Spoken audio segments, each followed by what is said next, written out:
Willkommen im Herzen der fränkischen Schweiz. Frühmorgens raus ins Grüne. Das ist genau mein Ding. Vor allem, weil man die Kraft der Natur, wenn man alleine draußen ist, ganz wunderbar spüren kann.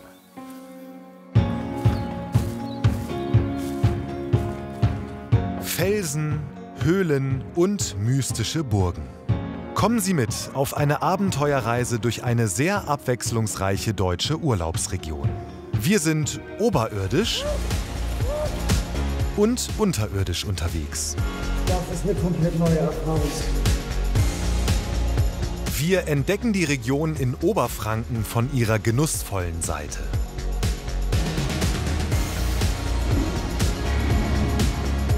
Umgeben von wunderbarer Natur.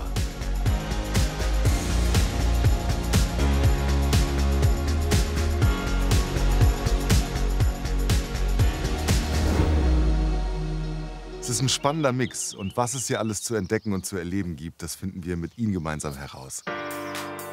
Die fränkische Schweiz liegt zwischen Bamberg, Bayreuth und Nürnberg.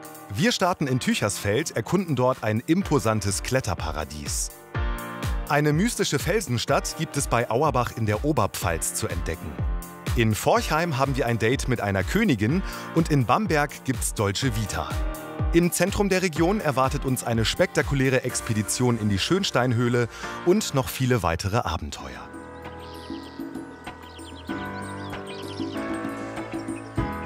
Das kleine Dörfchen Tüchersfeld liegt im Herzen der fränkischen Schweiz. Hochaufragende Jurafelsen, Fachwerkhäuser, Reste einer Felsburg. Hier ist auf kleinem Raum fast alles zu finden, was die Urlaubsregion ausmacht. In diesem idyllischen Örtchen treffen wir einen Mann, der sein Glück in den Felsen und in der Natur gefunden hat. Willi Emmer krempelte mit Anfang 40 sein ganzes Leben um. Heute ist er 57 und begeisterter Sportkletterer. In den Felsen zu sein bedeutet für ihn Freiheit, alles um sich herum zu vergessen und voll auf sich selbst fokussiert zu sein. Mit seinem Klettercamp in Tüchersfeld, genannt die Intensivstation, erfüllt er sich einen lang gehegten Traum. Hallo Willi, vorsichtig! Hey, servus. Nicht, dass der Name von deinem Camp hier noch zum Programm wird. He? Hi Ramon, grüß dich. Hallo, grüß dich. Hi, ich bin Ramon. Oh, jetzt ist gerade schlecht. Hi, Ulrike. Hallo Ulrike, grüß dich. Schön, dich zu Lass sehen. mich doch bitte noch ab. Ja. Wow, du bist ja wie eine Spinne unterwegs. Ja, super schönes Wetter heute, muss man ausnutzen. Ja, toll. Hi. Warte ganz kurz. Erstmal die Schuhe aus. Das Wichtigste bei Kletterer ist immer als erstes die Schuhe aus. So unangenehm? Ah, die sind immer eng, ja. Aber du kriegst nachher auch noch welche, dann wirst du es sehen. Ich darf auch hoch auf den Felsen. Auf den nicht, aber einen anderen habe ich für dich. Schön, Hi, dich zu treffen. Grüß dich. Hi. Ich freue mich total, hier zu sein. Ja, danke, dass ihr kommt. Wobei ich bei dem Namen Intensivstation kurz nicht wusste, worum es geht hier bei dir in deinem Camp. Es hat nichts mit Krankenhaus zu tun. Nein, Gott sei Dank nicht. Du warst früher Pfleger? Ja, genau. Ich war früher Intensiv- und Anästhesiepfleger. Okay. Aber Intensivstation kommt eher von der Philosophie her intensiv leben oder das intensive Erleben der Natur in dem Fall, ne? Und des Sports, ja. Die Intensivstation ist wunderbar gelegen. Das Wichtigste, der Berg mit seinen vielen Felsen. In seinem Camp möchte Willi Menschen die Möglichkeit geben, den Alltag hinter sich zu lassen. Seien es gestresste Manager oder Familien, die hier Urlaub in der Natur machen wollen. In den Blockhütten können seine Gäste übernachten. Es gibt sogar einen Abenteuerspielplatz für Kinder. Je höher wir auf den Berg steigen, desto felsiger wird es. Wir laufen jetzt hier den Weg so hoch, als wenn es alles so selbstverständlich wäre. Aber früher gab es hier keine Wege, ne? Hast du die eingerichtet? Ja, mittlerweile sind hier schon mehrere hundert Leute drüber gelaufen und es ist ein richtig schöner Trampelpfad entstanden.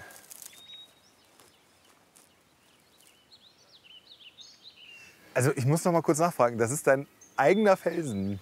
Ja, das ist so eine Sache. Was heißt hier eigen? Der Mensch bildet sich ein. Der Fels, der steht schon so lange da. Also gehören, ja, auf dem Papier gehört er mir jetzt, ja, das stimmt. Aber Du wirkst jetzt nicht so, als würdest du den Besitz ergreifen dafür, ne? nee, sonst würden wir ja auch den Klettergarten ja nicht öffentlich betreiben. Weil Natur ist für jeden da, damit er sie erleben kann und nicht, damit man sie wegsperrt. Ne? Das ist ja phänomenal. Ja. Toll. Später werden wir auch noch eine Runde klettern. Aber vorher möchte mir Willi unbedingt noch einen Platz zeigen, der ihm ganz besonders ans Herz gewachsen ist. Ich habe getauft das Fenster. Das Fenster. Das Fenster in die Natur. Es ist ein wunderbarer Platz. So, und hier ist einer meiner Lieblingsplätze auch. Wow. Vom Felsplateau in rund 20 Metern Höhe öffnet sich der Blick ins Tal und auf den Hang gegenüber. Hier zu sitzen und zu meditieren, das ist für Willi der Inbegriff von Krafttanken. Man kann ja eigentlich sagen, dass du dein Leben einmal komplett auf links gedreht hast, oder? Einmal komplett umgekrempelt. Ja, und die Natur ist natürlich hier schon, hat gut beigetragen dazu. Gerade die fränkische Natur hier, ich liebe diese 4 Jahreszeiten. Für mich ist es total wichtig, 4 Jahreszeiten zu haben. Und ich habe das Gefühl, für meine Gesundheit ist das hier genau der richtige Ort auch. Wenn man das schöne Wort Heimat immer sagt oder so, ne? Wenn man so das Gefühl hat, hier bin ich einfach richtig. Wenn ich hier von der Autobahn abgefahren bin, in eine Talreihe gefahren bin, dann war ich sofort so in diesem Gefühl, hier bin ich zu Hause, hier gehöre ich hin.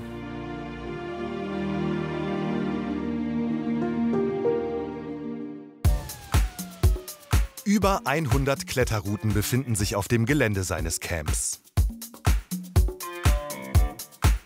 Wir wollen aber keinen Gipfel erklimmen, sondern bouldern. Und das wird eine ganz schön intensive Erfahrung. Und das Geheimnis natürlich ist, man darf mit den Füßen nicht auf den Boden rumsteigen. Alles, was Stein ist, ist okay, Boden ist tabu. So. Und jetzt? Einfach nach links rüber gehen. Die Füße dürfen nie auf den dürfen Boden. nie auf den Boden. Okay. Das ist tatsächlich eine Herausforderung. Und zur Not kannst du hier auf die Matte abspringen. Ist ja nicht weit oben. Ja, will ich nicht. Ich will es schon schaffen. Guck mal, lass den Fuß da rüber bringen. Hier unten? Ja, genau. Okay. Jetzt dazugreifen zur Hand. Wunderbar. Jetzt hier rüber drehen. Jetzt wird es ein bisschen schwerer. Ich rutsche mit der Matte nach. Okay. Ja, man braucht halt echt immer die richtigen Schön Griffe, gell? rein. Hier links außen ist ein guter Griff noch. Ja. Und mit der rechten Hand nach in dieses Loch, 2-Fingerloch. Wo siehst du dann 2 Finger noch? Genau vor deiner Nase hier. Ach, hier. Guck. Ah. Oh. Und Fuß rüber, umstellen. rüber. Und links kommt der Henkel wieder. Oh. Ja. Super. Zweite Hand dazu. Zweite Hand Zweite Hand dazu. Ja, geht's noch? Werden die Finger schon lang? Die Finger tun weh. Okay, ist schon gut. Kannst du abspringen, kannst du Pause machen. Oh nee, ich will noch ein Stückchen weiter. Willst du noch ein Gerne. Stück? Okay. Obwohl, nee, jetzt. Boah, Ja, das ist fast keine 2 Meter, aber anstrengend. das stimmt. Und du hast jetzt noch super gute Tritte dazu. Ne? Die Tritte werden immer schlechter. Ne? Du gehst wahrscheinlich ganz andere Felsen hoch, ne? Ja, aber ich kletter ja auch schon über 30 Jahre. Ne? Man muss immer langsam anfangen.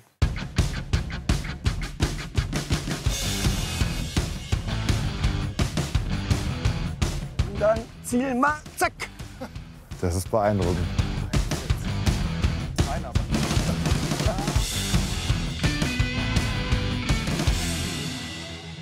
Ah, es macht Spaß. Ich muss noch ein bisschen üben. Ja, also so 2-3 Stunden täglich und dann bist du bald so fit wie ich. Ja.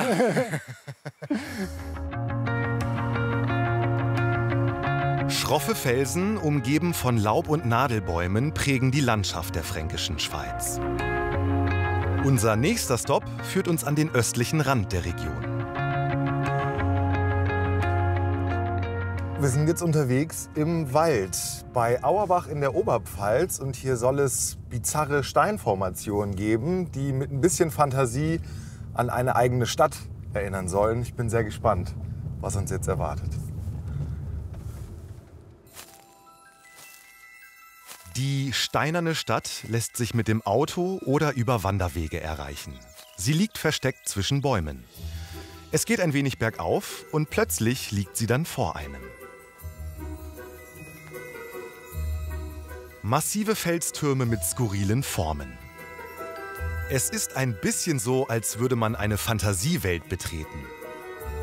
Vor 200 bis 150 Millionen Jahren, zur Zeit des Jura, lag hier alles unter Wasser.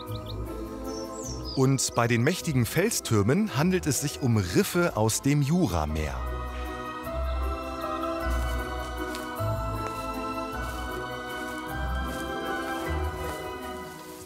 Es fühlt sich wirklich ein bisschen an wie so kleine Gässchen in der Altstadt.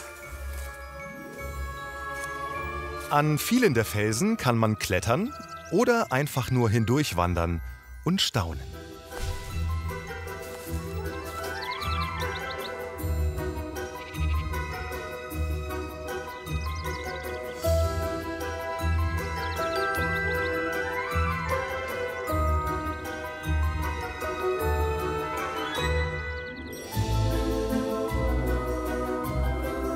Es ist wie so ein kleiner Abenteuerspielplatz hier. Und es ist immer wieder faszinierend, was uns die Natur für Kunstwerke hinterlässt.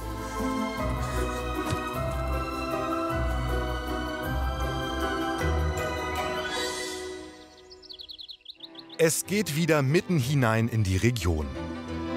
Über die Jahrhunderte bauten adlige Herrscher hoch oben auf den Bergen und Felsen ihre Burgen und Schlösser. Viele davon kann man besichtigen. So wie auch die mittelalterliche Burg Pottenstein. Nur wenige Kilometer entfernt liegt die Gemeinde Gößweinstein mit ihrer Wallfahrtskirche aus der ersten Hälfte des 18. Jahrhunderts. Viel älter ist die Burg Gößweinstein. Sie wurde 1076 erstmals erwähnt.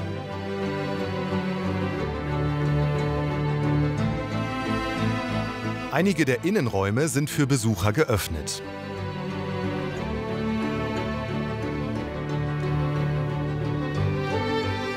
Ein besonderes Kleinod ist die Burgkapelle. Der Altar stammt aus dem Jahr 1490.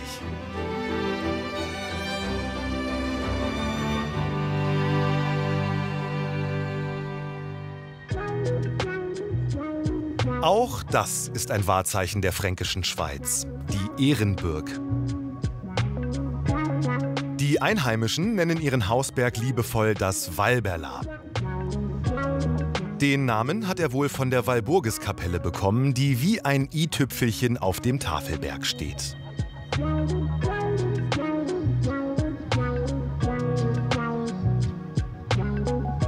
Vom Hochplateau hat man einen fantastischen Rundumblick auf die fränkische Schweiz. Und der Sonnenuntergang ist hier ganz besonders stimmungsvoll.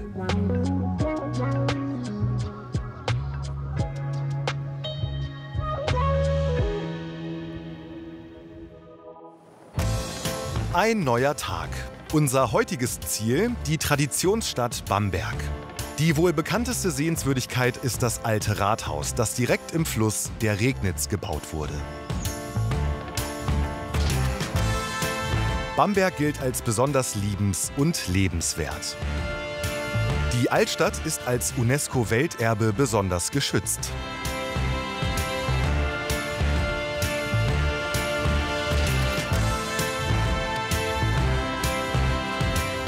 Und das Viertel direkt am Ufer trägt den klingenden Namen Klein Venedig.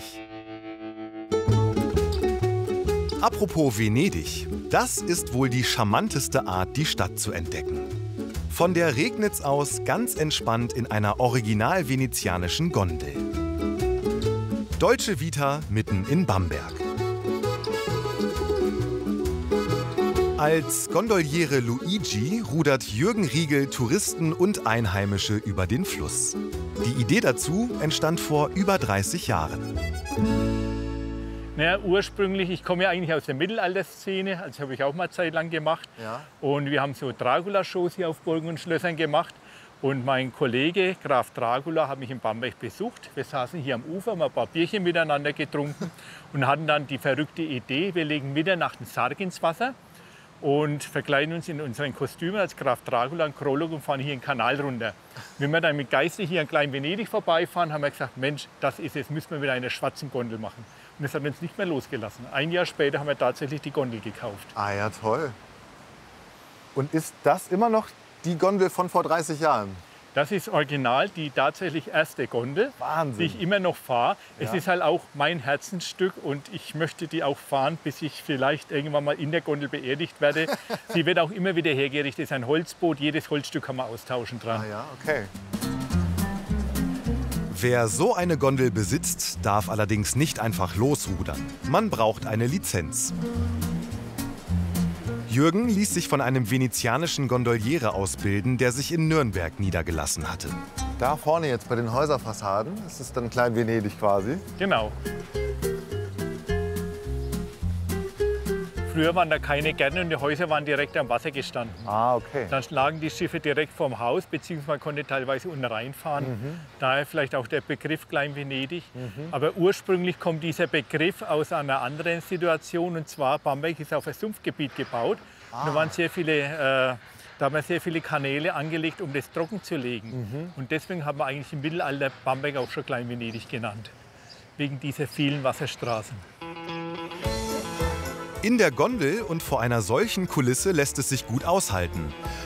Zumindest solange man gefahren wird und nicht selbst rudern muss. Denn gegen die Strömung geht es manchmal kaum voran. Das sieht ja aus wie richtiger Hochleistungssport, den du da machst. Ja, da ist eine ganz schöne Strömung, da muss man schon ein bisschen drücken. Ist aber gar nicht so schlimm, weil die Gondel ist ganz flach, die hat keinen Kiel, keinen Tiefgang und damit auch wenig Verdrängung. Also es ist zu schaffen. Ist das Fahren mit der Gondel dann für dich eher Sport oder eher Hobby oder eher Touristenführung? Also wie nimmst du das für dich selber wahr? Also die Gondel ist sehr, sehr viel. Das ist so mein ganzes Leben eigentlich.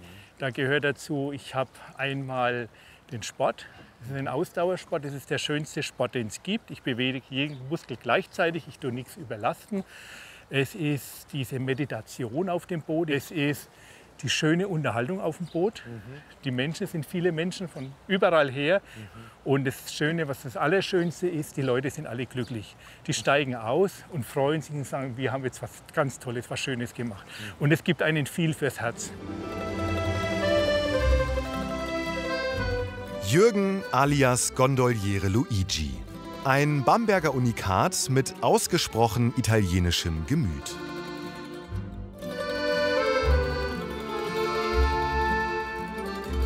Die historische Seite der Stadt haben wir kennengelernt. Aber Bamberg hat natürlich noch viel mehr zu bieten.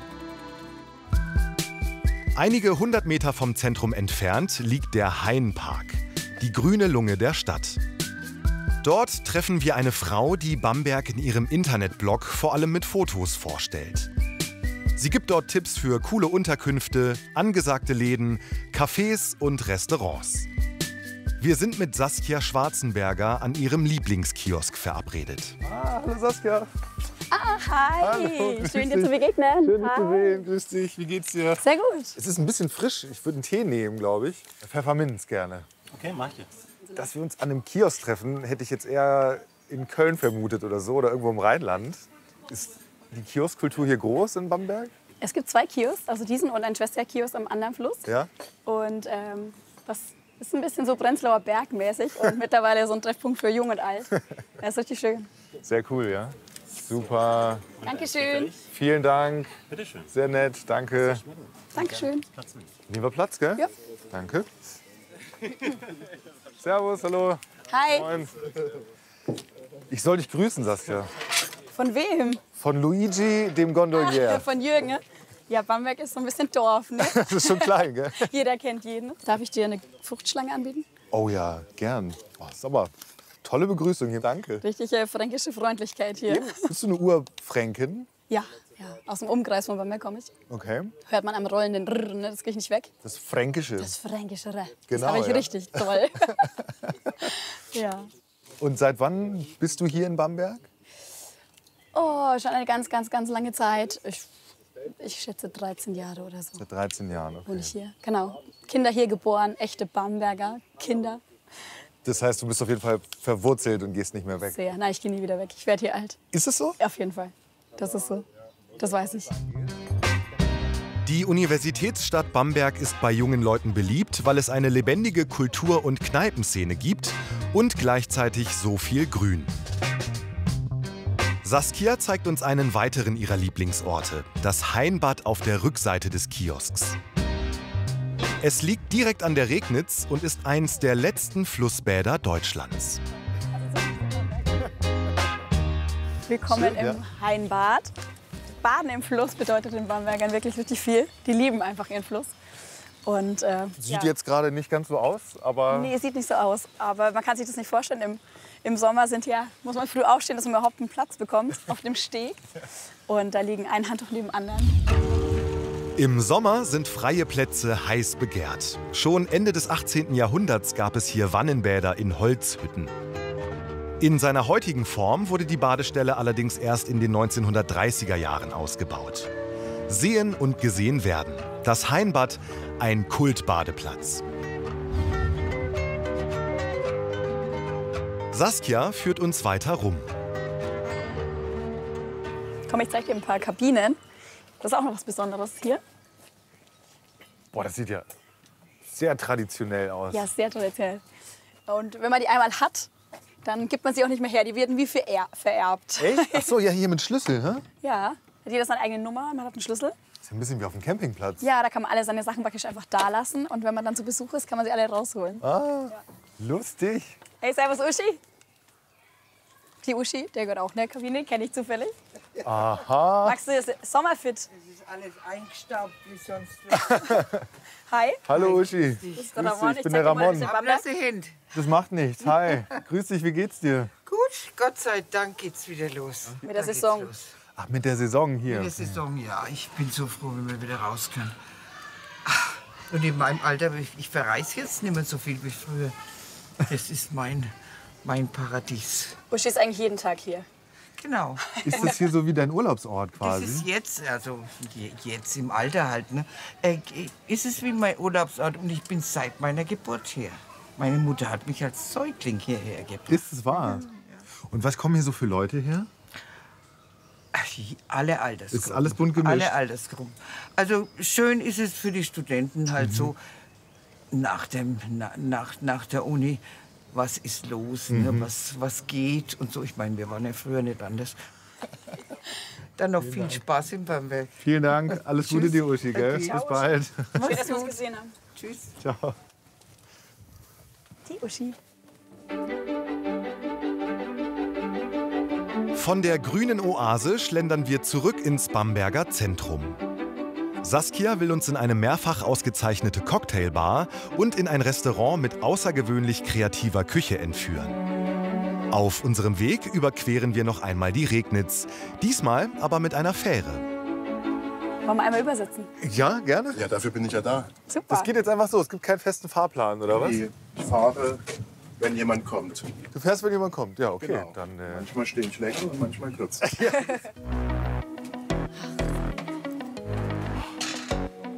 Die Überfahrt mit Fährmann Falk kostet 1 Euro. Das Geld fließt in Projekte für benachteiligte Jugendliche. kennst bestimmt die ganzen Bamberger alle, ne? Die hier Ich kenne schon 3, 4 Leute. Ja. Ergibt sich so. Na, auch gerade so regelmäßige Fahrgäste, die halt hier wohnen. Da kennt man dann auch die Hunde. Ja, die kennen einen dann auch. Das ist auch von Vorteil, wenn die einen kennen. Ja, ich erzähle Ramon schon den ganzen Tag, dass man in Bamberg sich einfach kennt. Ja, das stimmt. Das ist einfach so. Ist das hier so heimelig? Weil so klein ist die Stadt ja jetzt auch nicht eigentlich, oder? Ja, aber ich sage immer, Bamberg ist so groß, dass man sich nie wieder sehen muss, aber so klein, dass man sich immer wieder begegnen kann, wenn man möchte. Ja, okay. Genau, perfekt. Vielen Ciao, Dank. schönen Tag. Gute Zeit. Bis bald. Ciao. Bamberg ist eine gemütliche Stadt. Ein bisschen so wie eine Puppenstube. Und mittendrin spannende Locations, die viele, gerade auch jüngere Besucher anziehen. Saskia zeigt einige auch auf ihrem Blog. Außergewöhnliche Restaurants, Bars und Clubs. Wir steuern jetzt eine Cocktailbar an. Kurz zur Stärkung, weil wir wollen ja gleich noch was essen gehen. Ja, genau, machen wir. Das schwarze Schaf heißt das. Okay, Hereinspaziert. danke. Hallo, servus. Immer den, oder? Gerne, ja? Das sieht doch gut aus. Hey, ist schnuckelig. Ja, Ja, so gemütlich. ein bisschen wie Bamberg selber, ne? Ja, Hast du über den Laden hier auch schon gebloggt? das ist auf jeden Fall auf meinem Blog. Und wonach suchst du dann die Orte aus? Es klingt jetzt blöd, wenn ich sage, total nach Gefühl und wirklich Das klingt nicht blöd, das klingt eigentlich nachvollziehbar. ehrlich, gell? Ja, Genau so genau. ist es aber auch. Also wirklich, es sind nur Orte, wo ich immer hingehe, die auch in meinem, also Veranstaltungen, die in meinem Kalender stehen.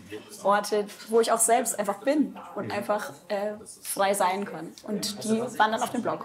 Oder auch kleine Läden, die ich unterstützen mag. Das Schwarze Schaf wurde für seine Cocktails schon mehrfach prämiert. Wir nehmen 2 alkoholfreie Drinks.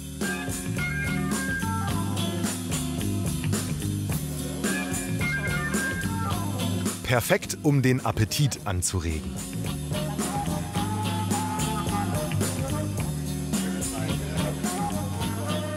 Wir ziehen weiter zu einem sehr beliebten Restaurant in einem gut 600 Jahre alten Haus. Seinen ungewöhnlichen Namen trägt es schon seit 1763. Man kommt essen, das man gar nicht erwartet. Okay, Pelikan. Dankeschön. Jetzt habe ich aber auch Hunger. Ich bin gespannt, was du sagst. Ah ja? Das sieht urig aus, ne? Ein Beispiel für die Kreativität der Gastroszene in Bamberg. Was ist das Besondere für dich in dem Restaurant? Es hat ein super gemischtes Publikum. Also man trifft hier irgendwie alle an, Studenten, Einheimische. Das mischt sich total gut. Du musst dich überraschen lassen, das Essen ist ein bisschen speziell. Also es gibt hier asiatische Küche, aber man kann auch... Hier gibt es asiatische Küche. Ja, genau. Das sieht doch so klassisch gasthofmäßig aus eigentlich, ne? Und man kann eben auch fränkisches Essen aus dem Wok bestellen. Und deswegen probieren wir das jetzt gleich mal. Okay. Also asiatische Küche, fränkisch, aus dem Wok. Ja. Das verstehe ich nicht. Ja, lass dich überraschen. Aber zum Beispiel, was ist es? Es gibt hier so eine alte Bamberger Kartoffelsorte, das heißt das Bamberger Hörnler. Das kann man hier einfach im Wok bestellen oder auch Bratwürste. Und das ist eine spannende Kombination. Okay. Son, der vietnamesische Koch, zaubert diese spannende Kombination. Das Pelikan ist bekannt für seine Thai-Küche, die kreativ mit regionalen Traditionen spielt.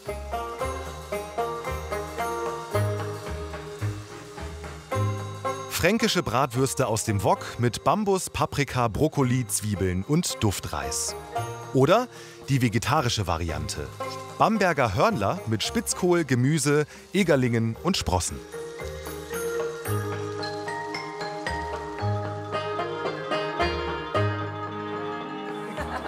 Und einmal die Bratwurst aus dem Wok. Vielen Dank. Es ist so lustig. Guten Appetit. Danke. Hörnler vegetarisch. Dankeschön. Sieht gut aus. Dankeschön. Lasst euch schmecken. Merci. Danke. Hey, guten Appetit. Danke dir auch.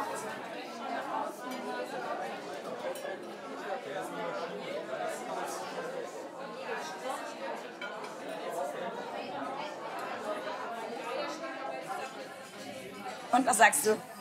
Ist eine schöne Idee. Ja. Ist eine schöne Idee, die Bratwurst in dieses asiatische Essen einzufügen. Es fühlt sich gut ein. Ja, ich auch. Hey, vielen Dank, dass du mir deine Stadt gezeigt hast. Total gern. Das war richtig schön. Fand ich auch. Also, ist wirklich eine Stadt zum Verlieben, finde ich. Ich fühle mich hier sehr wohl. Willkommen im Club. Ja, danke.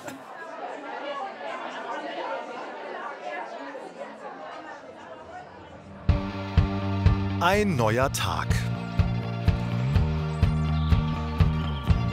Im Kajak erleben wir die Wiesent zwischen Muggendorf und Streitberg von ihrer wilden Seite. Wir helfen beim Naturschutz mit, indem wir im Eilsbach einen angriffslustigen Krebs fangen, der in Obertrubach-Bernfels als fränkische Delikatesse zubereitet wird. Und um historische Dampf- und Dieselloks geht es in Ebermannstadt. Wiesent schlängelt sich sanft durch die Auen. Das Flüsschen ist so etwas wie die Lebensader der fränkischen Schweiz. Wir wollen die Landschaft vom Kajak aus erleben und treffen in Muggendorf Tourguide Steffi Kneitz. Stützt dich auf dem Paddel auf, mit beiden Händen auf dem Paddel. Echt? Da kann ich jetzt drauf? Du darfst drauf, warte mal, ich gehe ein bisschen auf Seite. Unten geht es nämlich besser. Oh, ich sehe mich da jetzt schon im Wasser drin. Ne? Aufs Paddel drauf. Genau, mit beiden Händen aufs Paddel drauf stützen. Genau, dann stabilisiert sich dein Boot, sehr gut. Okay. Schön will ich ins Boot treten.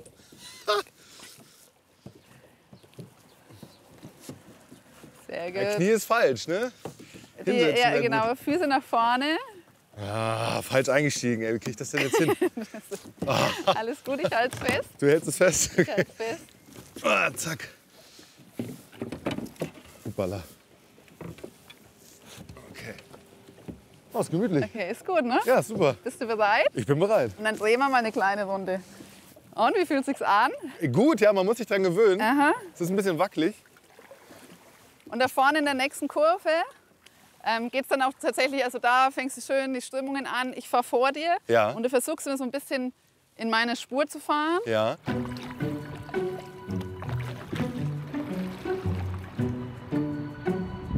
Schon nach kurzer Zeit zeigt die Wiesent ihre Launen. Ei. Aha. Aha.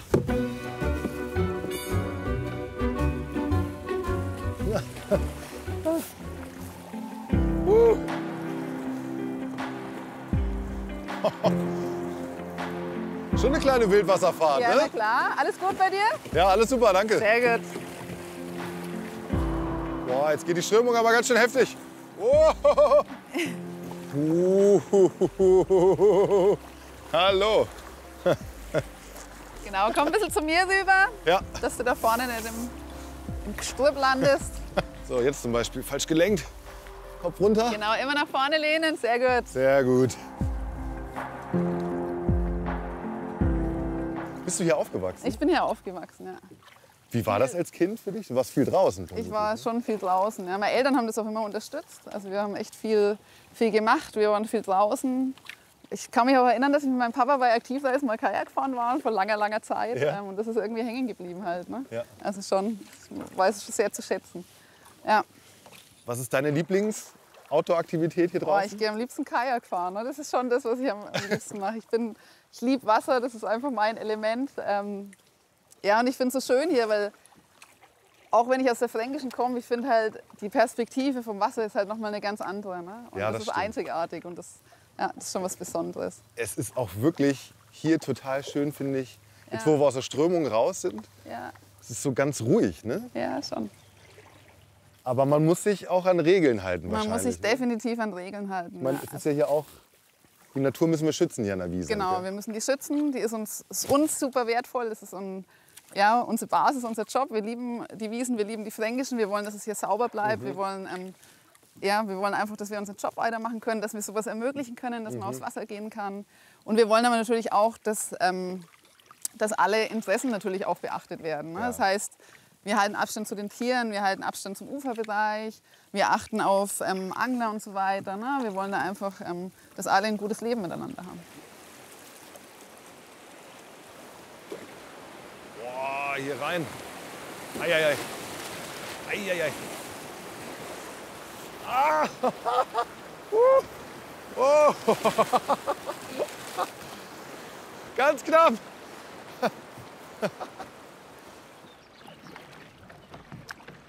Wir bleiben wieder in der Stromschnelle, wir bleiben in der Mitte Wir bleiben in der Mitte, okay. und lehnen uns nach vorne. Eieiei, das ist aber flach, Steffi. Ja, aber das geht schon, du schaffst es schon.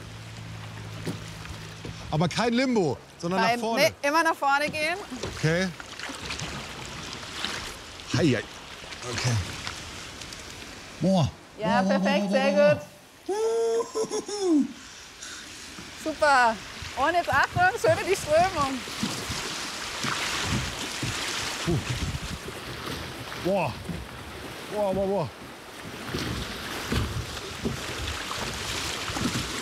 Stark. Stark, mega cool. Ja, super. Der Flussabschnitt zwischen Muggendorf und Streitberg ist knapp 4 Kilometer lang und sehr abwechslungsreich. Eine ganze Zeit lang bietet sich uns ein beeindruckender Blick auf die Burgruine Neideck. Schau mal, hier ist die historische Bahn. Toll! Die historische Bahn. Fährt immer feiertags und am Wochenende. Ja? Ja.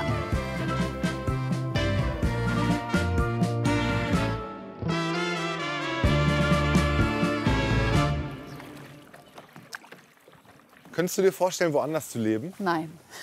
Wirklich? Nee, ich glaube nicht. Also ich bin schon echt viel rumgekommen, Ja. aber ich liebe die Fränkische. Also das ist meine Heimat, da hängt mein Herz dran. Wo warst du denn schon so, sonst auf der Welt? In Asien viel unterwegs. Ja.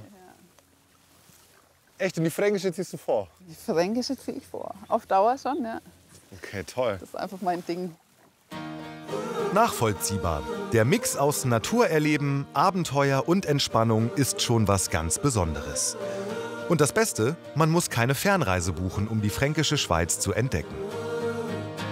Ein letztes Hindernis müssen wir auf unserer Tour jetzt noch überwinden.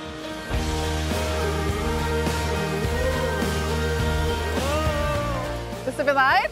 Ich weiß es nicht. Lass uns probieren. Jetzt kommt die Action-Nummer. Okay. Oh, wow. Okay.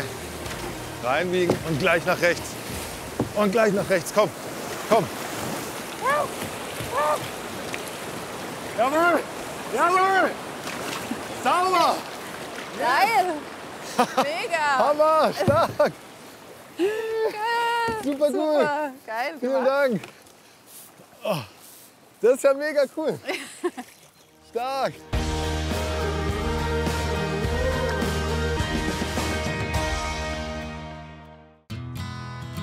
Von der Wiesent geht's zu einem anderen Gewässer, dem Eilsbach. Die Fränkische Schweiz ist ein traditionelles Fischereigebiet, nicht nur für Freizeitangler. Fritz Gebhardt stammt aus einer Familie, die seit 1875 vom Fischfang lebt. Er schätzt die heimischen Delikatessen sehr. Die Forelle Ja. und die Esche. Ein super Fisch, wenn man den anfasst, der schmeckt nach Thymian. Wenn du den anfasst, hast du einmal in der Hand gehabt, riechst du nach Thymian. Ganz toll. Und stattdessen geht's jetzt auf Krebsjagd tatsächlich. Gehen wir mal auf Krebsjagd, jawohl. Heute also keine Fische, sondern Krebse.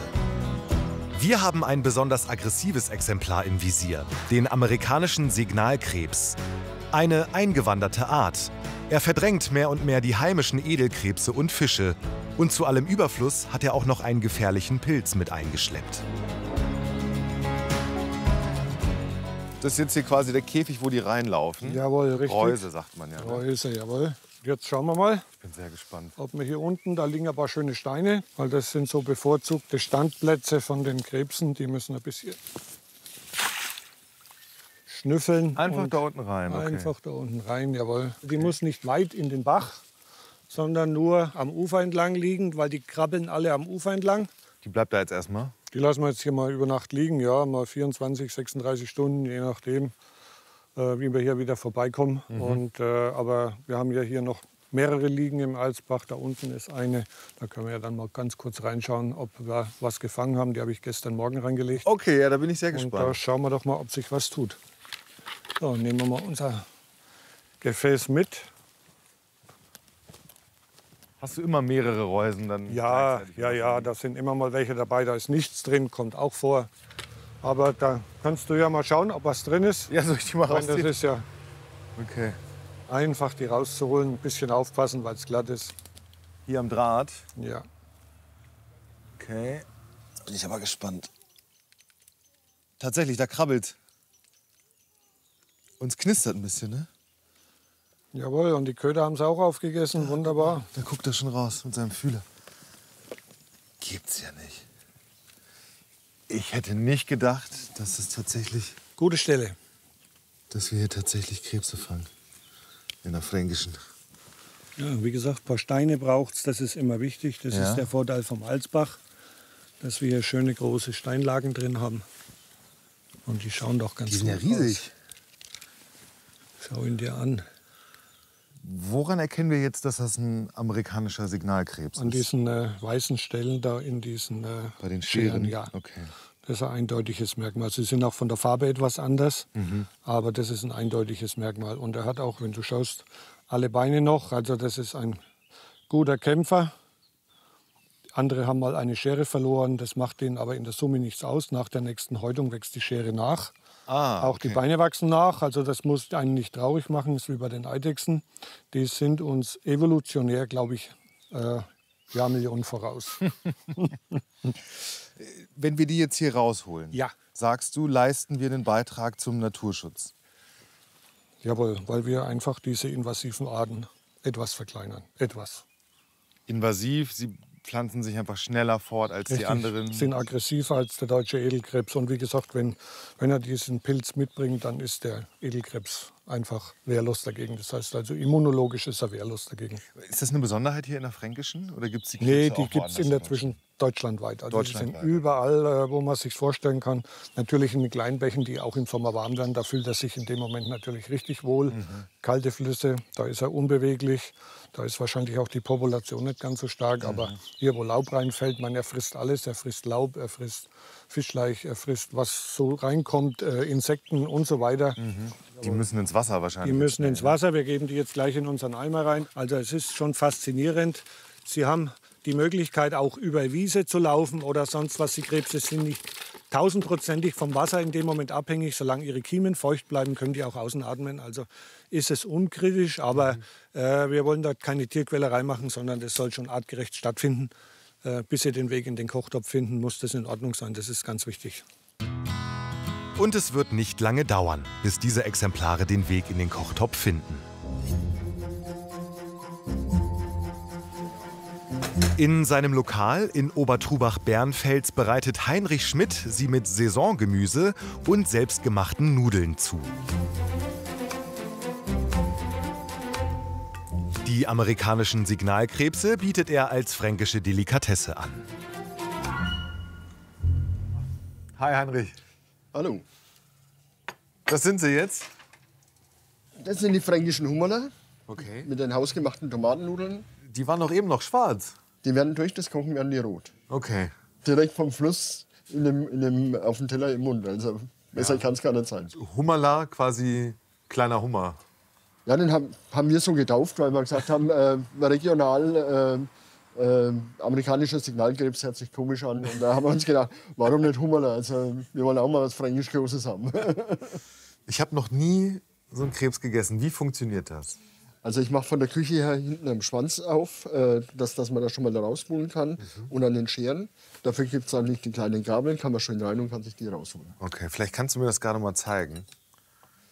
Ich darf bei dir am Teller? Ja, sehr gerne. Mit der Hand? Klar, auf jeden Fall. Okay. Also ich habe hier hinten aufgemacht. Das heißt, wir gehen hier so rein und ziehen das Fleisch hier so raus. Ah, das ist das Essbare. Genau, das ist das Essbare. Der Rest ist ja alles Schale. Ja. So, das ist jetzt das Schwanzfleisch.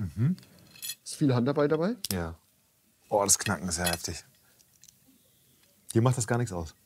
Mir macht das nichts aus. Ich habe schon relativ viele gemacht. Das ist also gar kein Problem. Ja. So sieht es aus. Hier ist so ein Dip dabei. Genau, das ist unser hausgemachter Schmand-Dip Oh, toll. mit frischen Kräutern. Der kommt drauf auf das Fleisch. Den kann man zum Tippen nehmen, einfach kann man mit dem Fleisch essen. Aber ich würde das Fleisch erstmal so probieren. Erstmal so probieren. Einmal so mal probieren.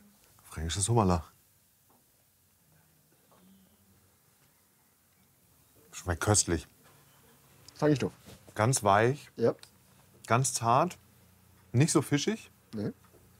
Tolle Konsistenz. Und das gilt wirklich als Delikatesse hier bei Auf euch. jeden Fall. Das sind selbstgemachte Nudeln. Das sind selbstgemachte Tomatennudeln. Tomatennudeln? Tomatennudeln. Sind schon ein bisschen crunchiger jetzt, aber ich finde, das sind sie noch besser. Toll. Ich als der aus dem Spätzleland kommt, kann dir sagen, schmecken sehr, sehr gut. Dankeschön.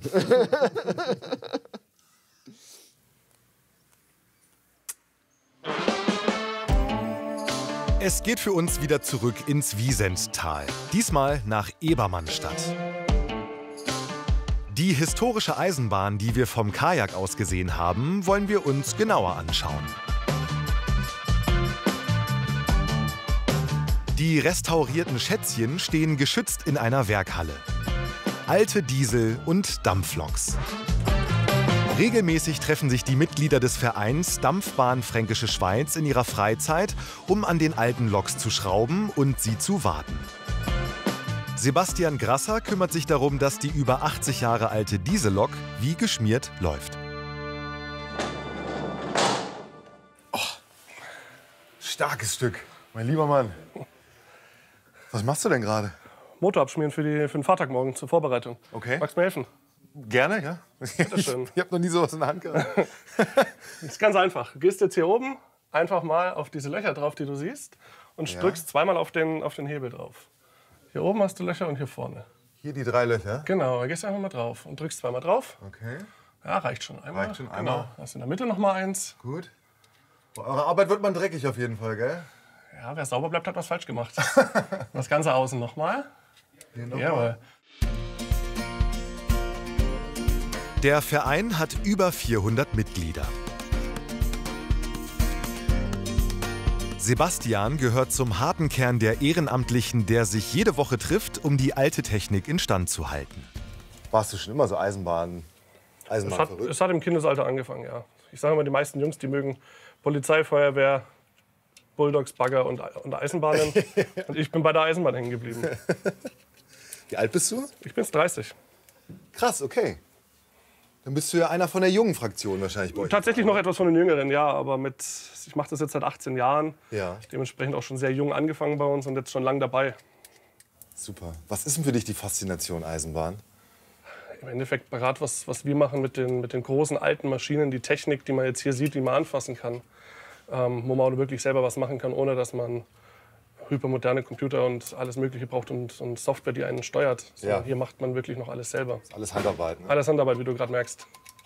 Ich muss mal fragen, ist das euer Zug? Das ist unseres, das gehört alles uns, ja. Das gehört, also der Zug gehört eurem Verein? Ja. Und wie finanziert ihr das? Rein durch Fahrgeldeinnahmen. Also wenn wir jetzt an den Fahrtagen unterwegs sind, durch unsere Fahrgäste und durch Charterfahrten, wenn uns jemand bucht. Wir kriegen alle kein Geld dafür, wir sind wirklich hier ehrenamtlich, weil es uns so Spaß macht einfach. Wahnsinn. Und kann einfach jeder mitmachen? Ja klar, wir sind ein durchgemischter Haufen. Ich selber komme aus der IT, mache also was völlig artverwandtes. Wir haben auch Lokführer, die bei uns sagen, okay, und mir macht mein Job so Spaß, ich möchte nicht nur moderne Fahrzeuge fahren, sondern ich möchte auch mit den alten was machen. Also das ist ein bunt gemischter Haufen bei uns. Bitte schön, einmal für die Hände. Danke.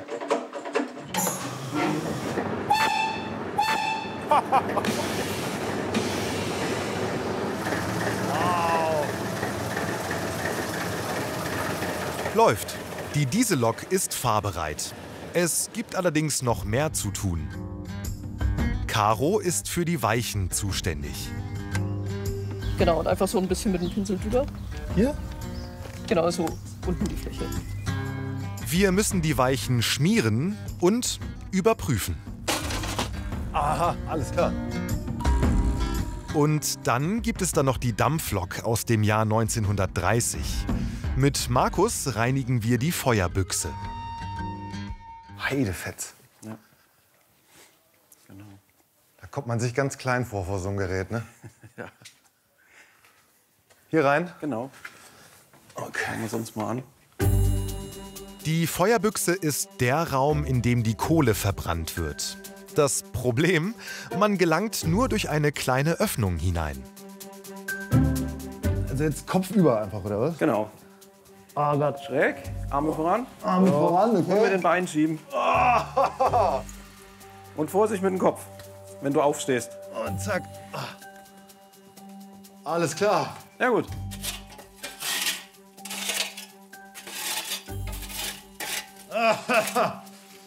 Und tatsächlich befinden sich im Innern noch Asche und Schlacke, die ausgeräumt werden müssen. Jawohl. So, und schieben schön mit den Füßen. Ja. Ich habe ja schon gehört, dass es hier Höhlen gibt in der Fränkischen, aber mit der habe ich nicht gerechnet. Oh. So. Sehr schön. Danke. Lustige Erfahrung.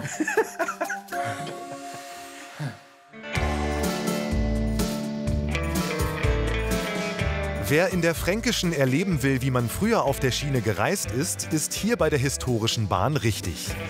Die Personenwagen, die einige Jahrzehnte alt sind, kommen an den Fahrtagen zum Einsatz. Ein rollendes Museum. Für heute ist Feierabend. Wir treffen uns zur lockeren Runde mit weiteren aktiven Vereinsmitgliedern.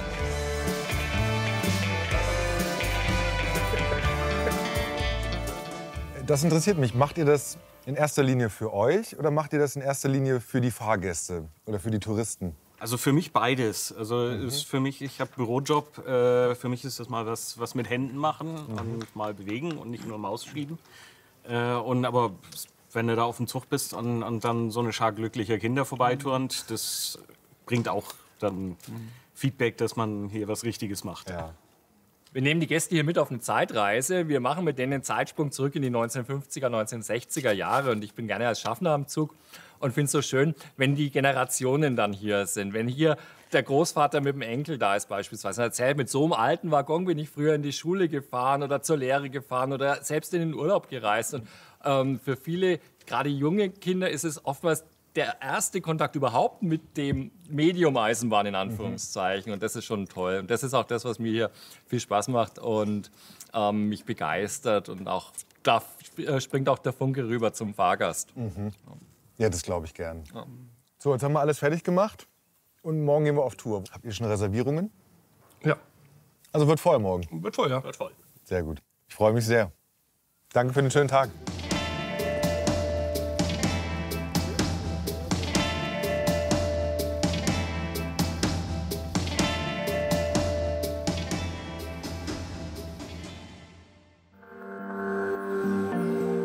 Am nächsten Tag, nach einem Abstecher zur Burgruine Neideck, fahren wir mit der Museumsbahn von Ebermannstadt bis nach Gößweinstein-Beringers Mühle. In Ebermannstadt-Moggast besuchen wir 2 Sommeliers. Und wir sind in Forchheim mit einer Königin auf ein Bier verabredet.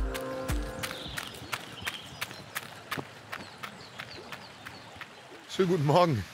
Ich bin mal wieder auf Joggingtour und wenn man hier im Wiesental unterwegs ist, dann kommt man eigentlich ständig an der Burgruine Neideck vorbei. Ich habe sie vom Kajak aus auch schon gesehen und da dachte ich mir doch, nutze ich die Gelegenheit und mache mit Ihnen gemeinsam einen sportlichen Ausflug dahin. Wird eine Herausforderung, aber komm, die nehmen wir an. Auf geht's!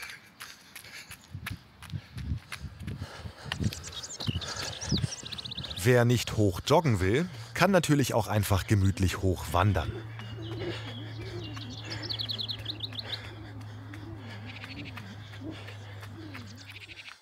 Da können wir sie ganz gut sehen, die Burgruine Neideck.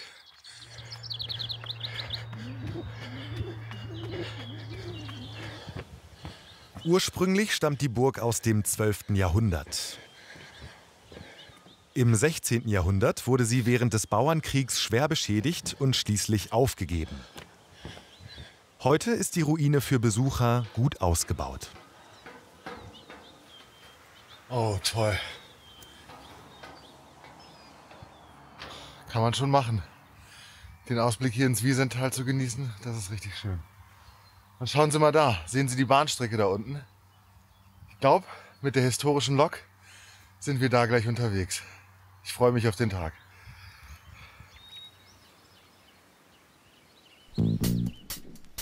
Start unserer Fahrt ist der Bahnhof in Ebermannstadt.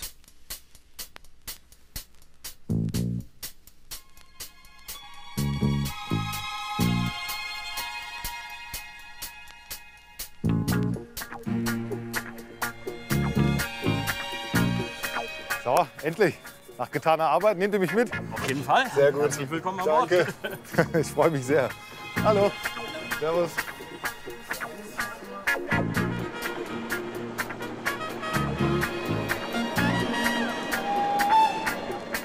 So, jetzt geht's los. Ich bin sehr gespannt. Ich glaube, es wird sehr gemütlich, ehrlich gesagt. Und ich habe schon viele Leute hier im Waggon gesehen, die richtig gute Laune haben.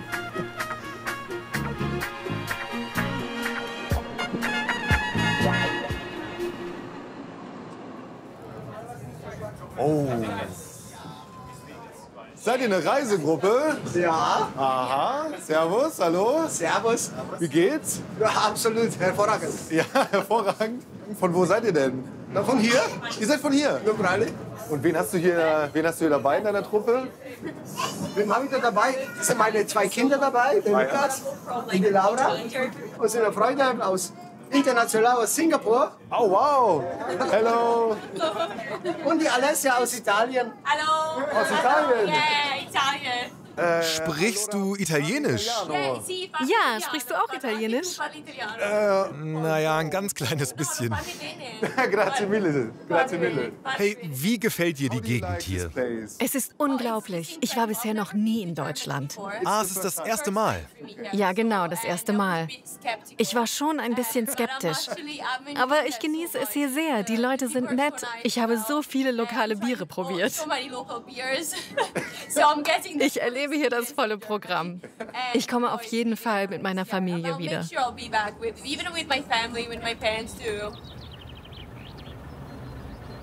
An den Fahrtagen pendelt die Museumsbahn insgesamt 6-mal zwischen Ebermannstadt und Gößweinstein-Beringers Mühle. Tickets für die Hin- und Rückfahrt gibt's ab 9 €. Die 16 Kilometer lange Strecke gehört übrigens auch dem Verein Dampfbahn Fränkische Schweiz. Er kaufte sie 1978, nachdem die Deutsche Bahn den Abschnitt stillgelegt hatte. Hallo. Ah, guck mal, ein Familienausflug. Jawohl. Ja, hi, schön, hi. Darf ich mich dazu setzen? Ja, gerne. Ja. Servus, ich bin der Ramon, hallo. Hallo. Wo kommt ihr denn her? Aus Lahnstein bei Koblenz. Aus der Pfalz. Aus der Pfalz. Sehr schön. Hast du denn irgendwie einen Bezug zu alten Eisenbahnen? Ja, ich war 40 Jahre im Schichtdienst bei der Eisenbahn. Ah, guck mal. Ich habe alles durchgemacht. Ich habe mich eben mit dem Zugführer unterhalten. Ja? Ich habe schon Dampflok weggefahren, den Rauchfang sauber gemacht. Ja. Alles, was man sich auf der Bahn früher vorstellen konnte, habe ich gelernt. Und wie findest du, macht der Verein hier seine Arbeit, dass sie die alte Lok erhalten? Das, also ich finde es phänomenal. Ich finde es total toll. Hier die Museumsbahn. Hier die Museumsbahn. Ja, das finde ich stark. Ja? Wenn du früher in den alten Bahnen gearbeitet hast, ne? Wie fühlten sich das denn jetzt hier für dich an, in so einer alten Bahn zu sitzen? Ja, was soll ich sagen? Deine Augen leuchten? Nostalgisch ist das schon, ja. Aber das andere Moderne ist auch schön. Das eine ist schön und das andere ist schön. Der Unterschied zwischen der modernen Bahn, diese Bahn, ist ganz einfach die. Eine moderne Bahn ist mir ruckzuck eingeschlafen. Und hier kann man nicht einschlafen. Dann bleibst du wach? Ja, fliegt der Kopf an in der Nähe.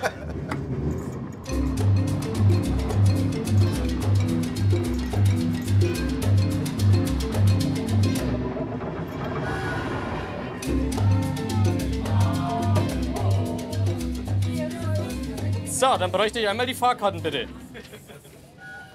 Genau. 21 Erwachsene. Ihr könnt alle dazu im Waggon? Genau.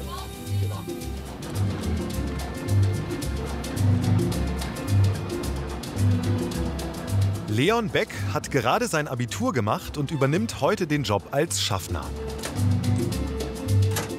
Ja, Leon, haben alle ihre Tickets? Hi. Jo, hi. Alles da? Ja. Funktioniert soweit. Hey, wie alt bist du? Ich bin 18 geworden im Januar jetzt. Du bist 18 Jahre alt? Ja. Und aber hier mit auf der Eisenbahn unterwegs? Ja. Und im Team funktioniert es mit dem Altersunterschied? Ja, das klappt ganz gut. Also die vertrauen uns auf Aufgaben an, die älteren Mitglieder, und geben uns ihre Tipps und Tricks immer mit. Ja. Wie was funktioniert, das klappt immer super. Ja. Wo kommt denn deine Leidenschaft für die Eisenbahn her? Die kommt mit aus der Familie, weil mein Vater eine Modelleisenbahn damals gehabt hat. Und ich da so als kleiner Bub immer mitgespielt habe, so ein bisschen versucht, und der hat da viel rumgebastelt. Und dann habe ich irgendwann auch eine eigene bekommen, eine kleine. Und war da einfach so schon sehr technikinteressiert. Genau, und bin ich irgendwann hier mal zum Verein gegangen und bin da so mit reingerutscht und hat mir gut gefallen bis jetzt.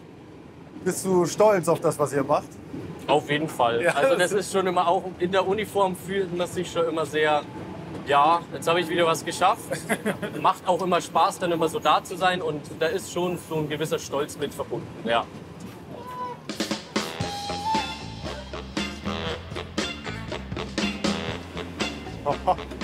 Ganz schön wackelig.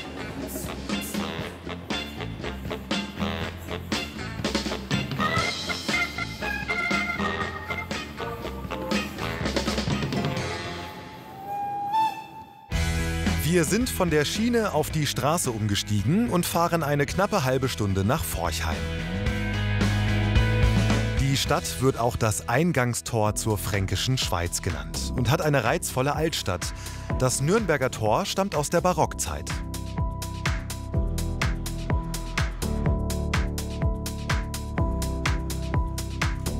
Durchquert man die Innenstadt, gelangt man schließlich zur Burg Forchheim, die die Einheimischen auch Kaiserpfalz nennen. Sie ist eine fürstbischöfliche Residenz aus dem späten 14. Jahrhundert. Heute befindet sich hier ein Museum, unter anderem zur Geschichte des Bauwerks. Etwas abseits vom Zentrum liegt ein besonderes Waldstück, der Forchheimer Kellerwald. Ein riesiger Biergarten auf einer Fläche von rund 20.000 Quadratmetern.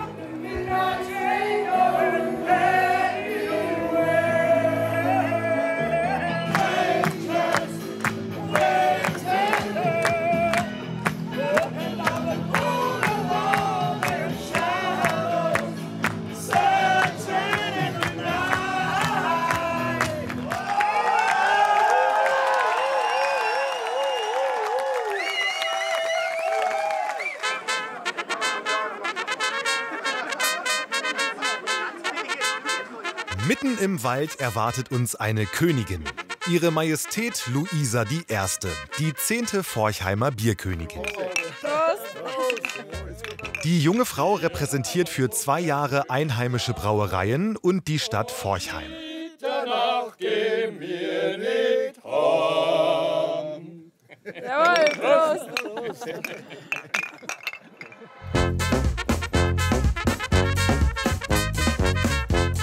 Der Kellerwald zieht sich über den Kellerberg.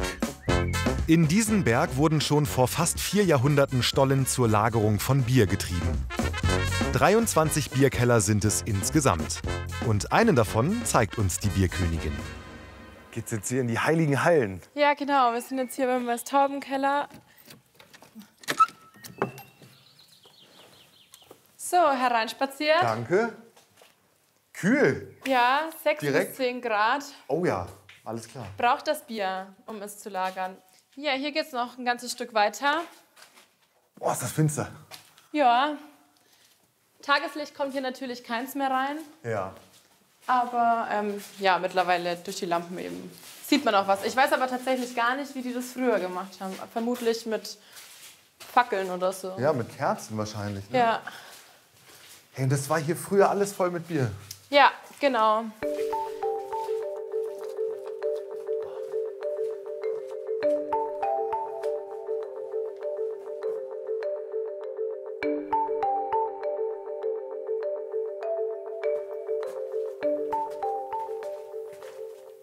So ein bisschen wie so eine kleine Höhlenexpedition hier, ne? Ja, schon. Also es ist schon Wahnsinn, was sie hier damals mit ihren vorhandenen Werkzeugen geschaffen haben. Ja. Und hier ist tatsächlich wie so ein kleiner Abzug. Das brauchen wir, um eben diese Luftzirkulation zu halten. Und durch diese Luftzirkulation halten wir hier konstant diese 6 bis 10 Grad, die wir eben brauchen. Weil wir ja damals noch keine Kältemaschinen hatten. Und dadurch war das eben der Ort, wo man eben auch im Sommer eben ja brauen konnte, weil man hier das Bier kühl lagern konnte. War vorher ja nicht möglich.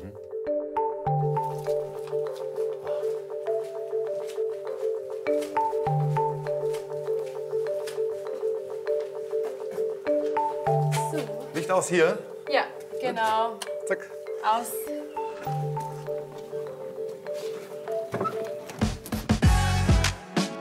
Luisa kennt sich nicht nur mit der Geschichte des Kellerwalds aus. Sie ist auch vom Fach, denn sie ist Brauerin und Melzerin.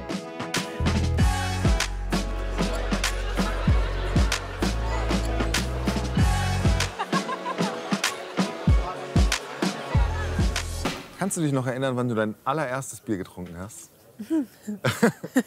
Es war mit Sicherheit, ja, mal den Schaum probiert, schon vom Papa oder vom Opa im Kindesalter. Und dann so richtig getrunken. Mit 14? Ich weiß nicht, ob man das sagen darf. Jetzt ist es auf Kamera. Was ist denn für dich die Faszination Bier dann? Also ich finde es wahnsinnig faszinierend, dass wir so viele verschiedene Brauereien haben. Oberfranken, das Land der höchsten Brauereiendichte. Und alle Brauereien haben die gleichen Grundvoraussetzungen. Wir haben alle die gleichen Rohstoffe und kriegen trotzdem so eine Vielfalt hin. Durch eben verschiedene Technologien beim Brauen oder auch minimale Verschiedenheiten bei den Rohstoffen und verschiedene Gerstensorten oder Malzsorten dann letztendlich oder Hopfensorten. Und das finde ich super interessant, dass da eben immer weiter geforscht wird. Es gibt immer neue Biere, aber trotzdem ist alles so traditionell und so ursprünglich noch und alle haben die gleichen Voraussetzungen. Im Forchheimer Kellerwald kann man eine breite Palette der fränkischen Biere probieren. Und, ganz wichtig, wenn man herkommt, sagt man, wir gehen auf die Keller. Einfach deshalb, weil die Biergärten über den Kellern liegen. Danke dir. Dankeschön. Jawohl. Dann Prost. würde ich sagen, Auf Prost dich. erstmal. Ja, Prost. Schön, dass ihr hier seid. Danke.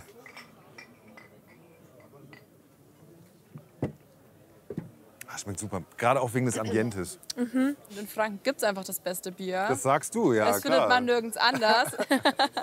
Nein, ich glaube, wir können das schon ganz gut mit dem Bier. Ja. Tatsächlich. Und es ist auch was, wo wir drauf stolz sein dürfen. Mhm. Ich glaube, du bist die erste Brauerin, die ich in meinem Leben treffe. Ich kenne nur Männer, die den Beruf ausüben eigentlich. Ja, es ist tatsächlich auch ein sehr männerdominierter Beruf. Aber es kommen immer mehr Frauen auch da rein. Ist es so? Haben Sie andere Ideen?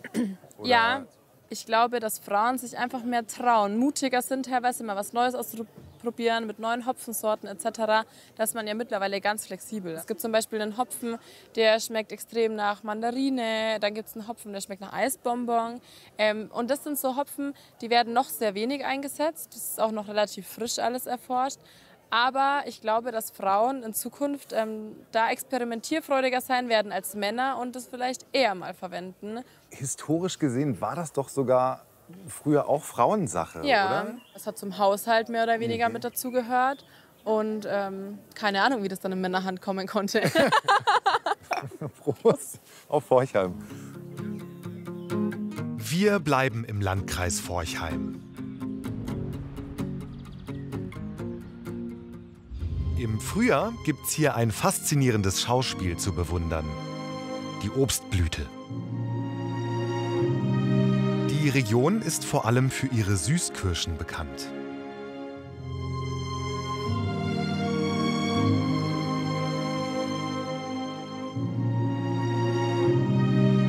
Neben Kirschen finden hier auch andere Stein- und Kernobstsorten optimale Bedingungen vor. Viele der Obstbauern verkaufen ihre Früchte und Erzeugnisse im Nebenerwerb. Familie Kormann betreibt Obstanbau und Verwertung hauptberuflich. Außerdem sind gleich 2 Sommeliers dabei. Franziska ist Edelbrand-Sommelier und ihr Sohn Michael Fruchtsaft-Sommelier. Ihr Obstgarten wirft genug für beide ab. Also es ist schon ein großer Reichtum, ne? Und wir legen halt auch schon immer großen Wert auf Vielfalt, dass wir bauen hier so alles an, was hier bei uns gut wächst, gut gedeiht. Dafür müssen sie ihre Obstbäume ständig beobachten und pflegen. So alles, was nach innen wächst, kann man auch wegmachen. Den zum Beispiel. Deswegen schneiden wir den raus, damit die Früchte Licht bekommen. Jedes Jahr fiebern sie mit und hoffen auf eine gute Ernte. Das können sie zwar ein bisschen beeinflussen, aber das Wetter muss mitspielen. Der Herbst ist dann reserviert fürs Brennen edler Spirituosen. Es hat auch lange Tradition hier in der Fränkischen Schweiz. Es gibt ja sehr viele Schnapsbrennereien, kleine Abfindungsbrennereien, wie wir auch. Und das ist wirklich von früher sehr verbreitet. Neben Obstbränden stellen die Kormanns Säfte aus 15 alten und seltenen Apfelsorten her. Wie zum Beispiel aus dem Roten Mond. Diese Sorte hat Michael neu gepflanzt und sie ist sein ganzer Stolz. Man sieht es jetzt schon, er ist richtig rot. Das Fruchtfleisch innen ist auch rot. Und wenn man den zerzapfen würde, würde der ganze Saft auch schön hellrot sein, hellrosa. Und das ist einfach eine Besonderheit zu allen anderen Apfelsorten. Die Kormanns sind immer auf der Suche nach neuen Geschmacksvariationen. Besonders viel Spaß macht deshalb das gemeinsame Experimentieren. Wir schauen schon jedes Jahr ein, 2 Versuche, was könnte man Neues machen. Und manchmal entdeckt man ein neues Kraut, wo man vorher noch nie auf dem Schirm hatte und sagt, ja, okay, das müssen wir mal probieren. Und dann wird es eben versucht und dann schaut man, ja, ist das was? Spirituosen und Säfte mit Kräutern veredeln. Tja, wenn sich 2 Sommeliers der Sache annehmen, dann kann doch eigentlich nichts schiefgehen. Ich will jetzt mal mit der Erdbeerminze probieren. Wahnsinn, ne? Dieser Erdbeerduft. Wahnsinn. Schauen wir mal, was wieder entsteht. Ne?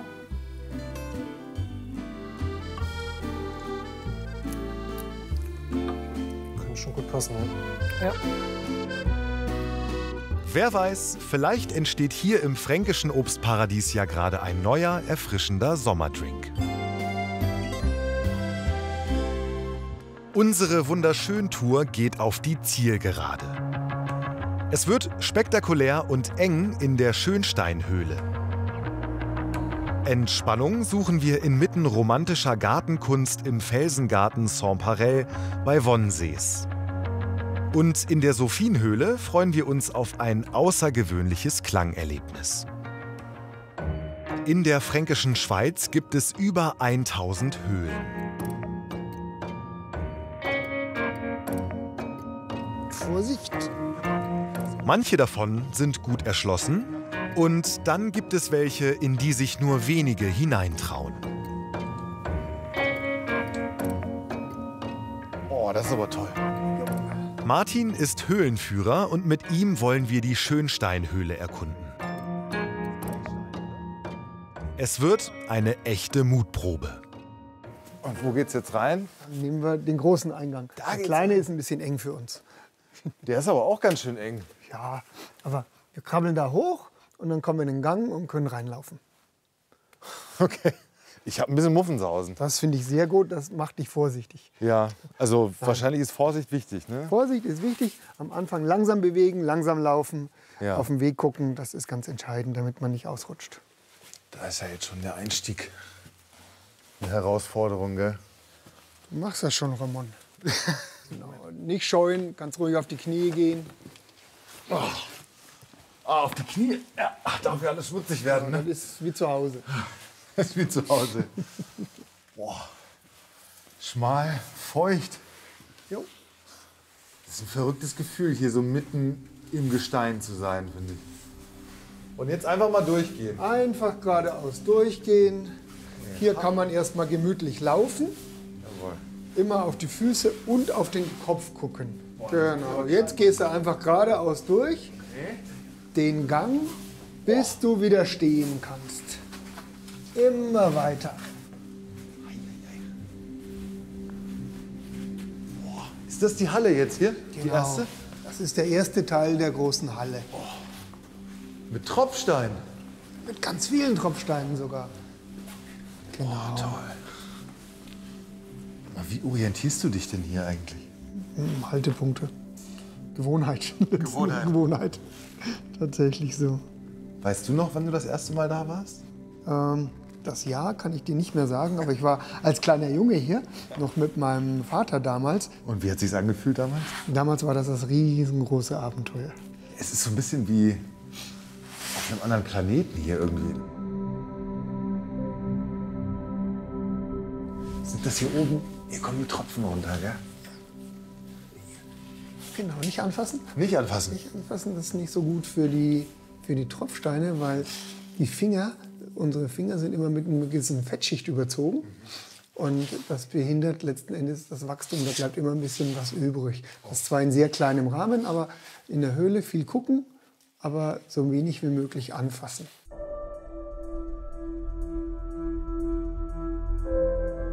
Da siehst du einen großen Tropfstein, der schon nach oben zusammengewachsen ist. Ja.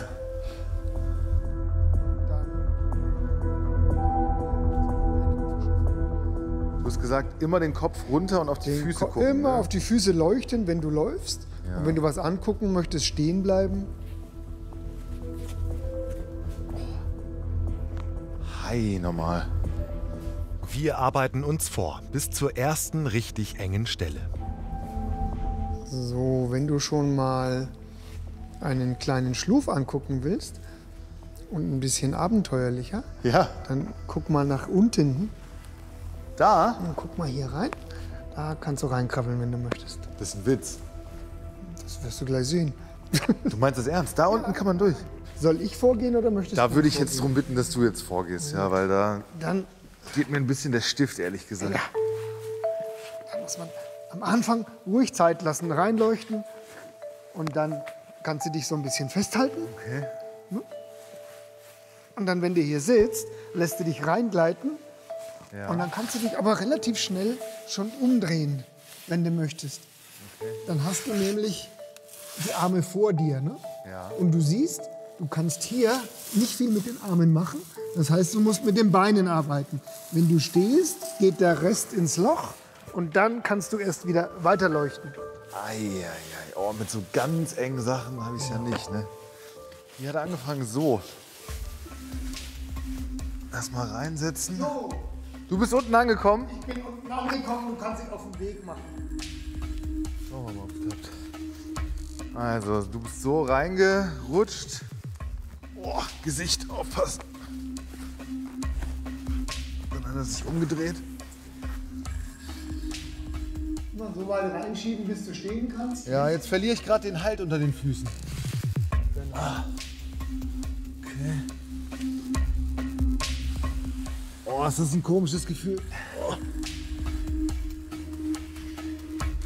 Jetzt schmal machen.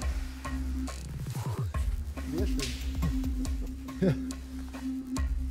Ah, Knie benutzen, hast du gesagt. Knie benutzen, den ganzen Körper benutzen, genau. Alles klar. Und auch mal umdrehen, manchmal ist hinten mehr Platz als vorne.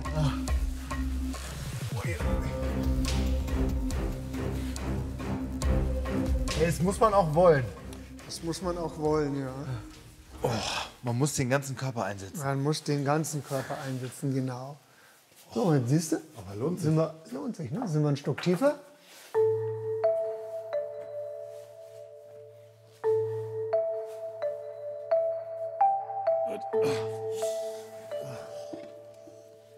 Genau, jetzt streckst du am besten beide Arme nach vorne aus. Beide nach vorne ausstrecken. Ja. Und dann kannst du dich links und rechts festhalten. Oder du drehst dich auf den Rücken und hältst dich oben fest, was dir angenehmer ist. Okay, ich muss es ausprobieren. Ja. Ah, es geht ja. Hey, es ist nicht nur körperlich anstrengend, es ist ja auch emotional fordernd. Ne? Ich kann mir vorstellen, dass die Höhlen-Community, dass das ganz besondere Menschen sind. Die ist auch nicht so wirklich groß. Also die Anzahl der Leute, die tiefer in Höhlen gehen, die ist sicher im Verhältnis sehr, sehr gering. Sag mal, hier in so einem Raum oder mal ein Stückchen rein, das geht, aber so, wer mal für längere Zeit, also mehrere Tage in Höhlen unterwegs ist, davon gibt es sicher nicht sehr viele. Was war deine längste Zeit in so einer Höhle? Ich überlege gerade, 3 oder 4 Tage. Oder 3 oder 4 Nächte, muss man sagen. Die Am Tage Stück? sind am Stück.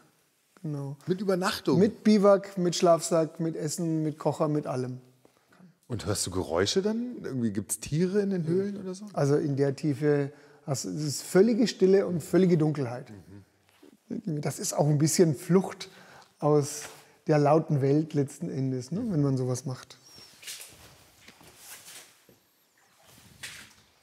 Diese Höhlenexpedition ist eine sehr spezielle Erfahrung.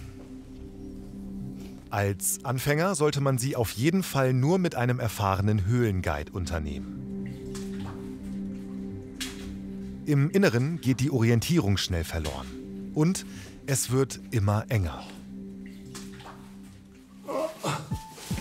Boah. Boah.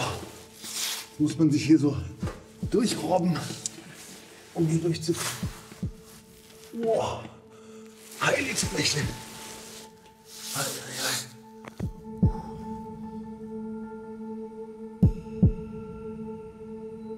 Wenn Sie ein bisschen Platzangst haben, auf keinen Fall hier in die Höhle kommen. Das ist hier nicht ein bisschen heftig, das ist hier volle Pulle.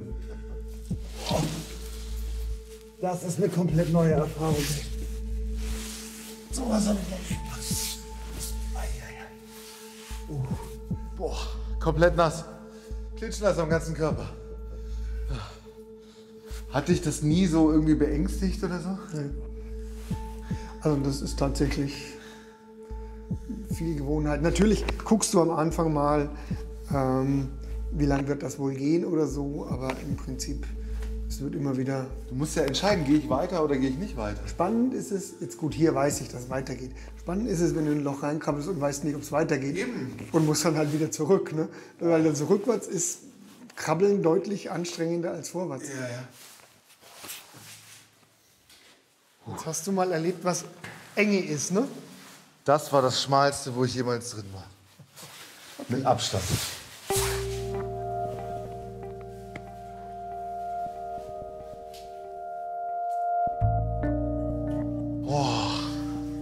Hey, das ist ein tolles Erlebnis.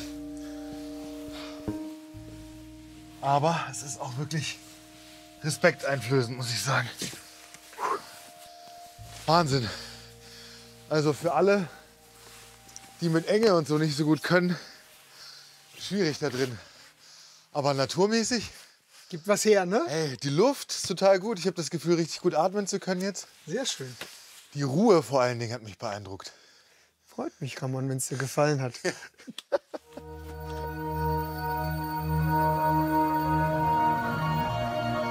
Nach diesem ultimativen Höhlenabenteuer brauchen wir Entspannung und machen einen Halbtagesausflug zu einem Glanzstück romantischer Gartenkunst.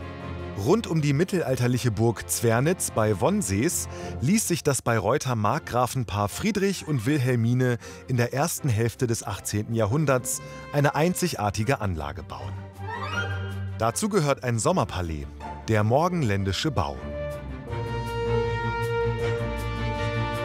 Sein Name rührt daher, dass die Verzierungen einen orientalischen Eindruck vermitteln. Man kann sich gut vorstellen, dass hier rauschende Feste stattgefunden haben.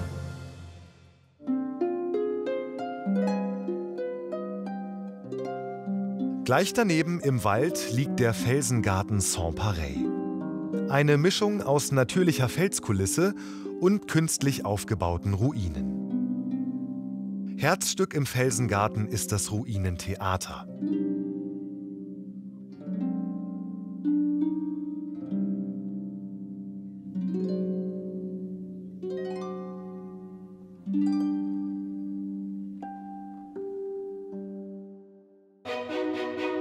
Unser letzter Anlaufpunkt ist die Burg Rabenstein im Ahorntal.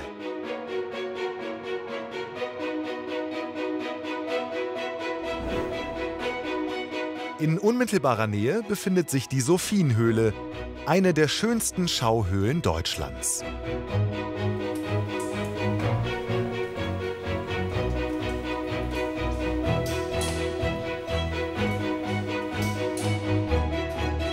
Ein Erlebnis für die ganze Familie. Neben beeindruckenden Tropfsteinen sind hier auch Skelette von Höhlenbären zu sehen. Und regelmäßig finden in der Sophienhöhle auch Konzerte statt.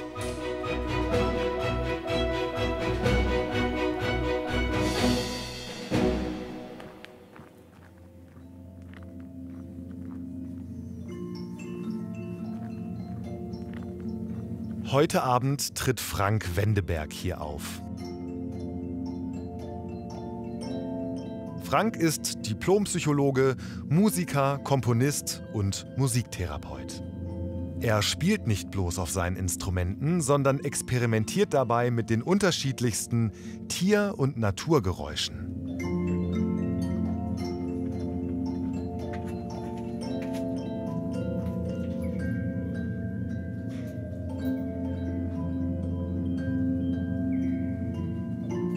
Heute geht es nicht nur ums Zuhören, sondern ausnahmsweise auch ums Mitspielen.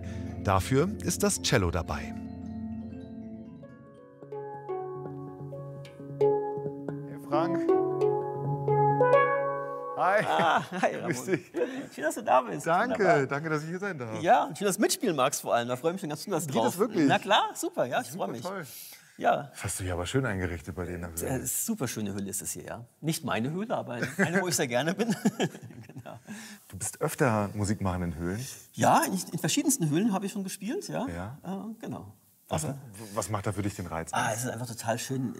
Man hat einen Raum, der komplett dunkel zu machen ist und dann aber eine sehr spezielle Atmosphäre auch hat einfach. Und manchmal hört man noch das Tropfen immer wieder. Ne? So, hier tropft es ja nicht so sehr, was für die Instrumente ganz gut ist, aber vom Ambiente ist in manchen Höhlen einfach so, dann tropft es die ganze Zeit. Manchmal fliegen sogar noch Fledermäuse vorbei. Toll. Das ist dann schon sehr speziell auch. Ich freue mich sehr aufs Konzert. Ja, ich mich auch. Langsam füllt sich die Höhle mit Zuschauern. Die Atmosphäre ist schon jetzt faszinierend. Auch Steffi, die uns bei der Kajaktour geführt hat, ist neugierig geworden und mit ihrem Kollegen zum Konzert gekommen. Danke für die Einladung. Ja, klar. Ja, einen wunderschönen guten Abend. Eine kleine Überraschung. Heute habe ich einen speziellen Gast zu Besuch. Ramon ist heute da. Und er kam vorhin und hatte sein Cello dabei und sagte mir, ach, lass uns doch ganz spontan heute ein Stück zusammenspielen. Und darum bitte ich jetzt den Ramon auf die Bühne und wir werden euch gleich zusammen ein kleines Stück spielen.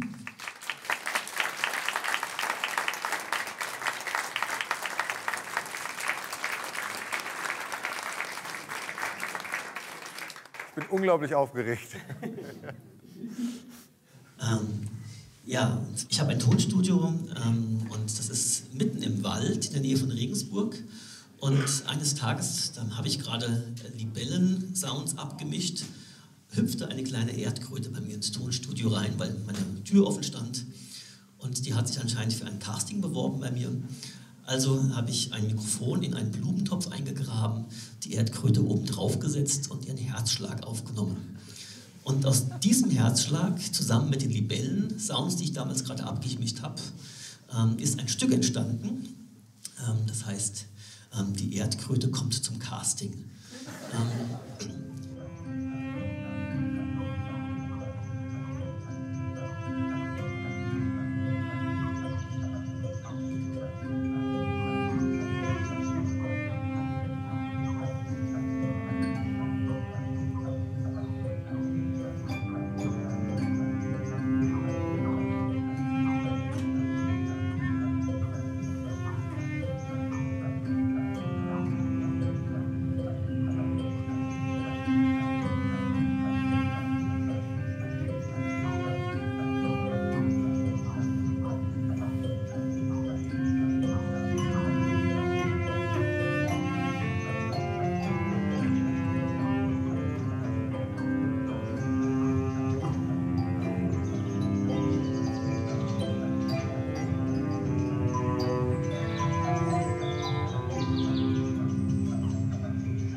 Das war ein Erlebnis, hier auf diesen Naturklängen Musik zu machen in der Höhle, in der Fränkischen. Das fühlt sich schon ganz schön, also ich bin ganz schön ehrfürchtig, muss ich sagen. Es fühlt sich mächtig an. Die Fränkische Schweiz. Nah, schön und abenteuerlich.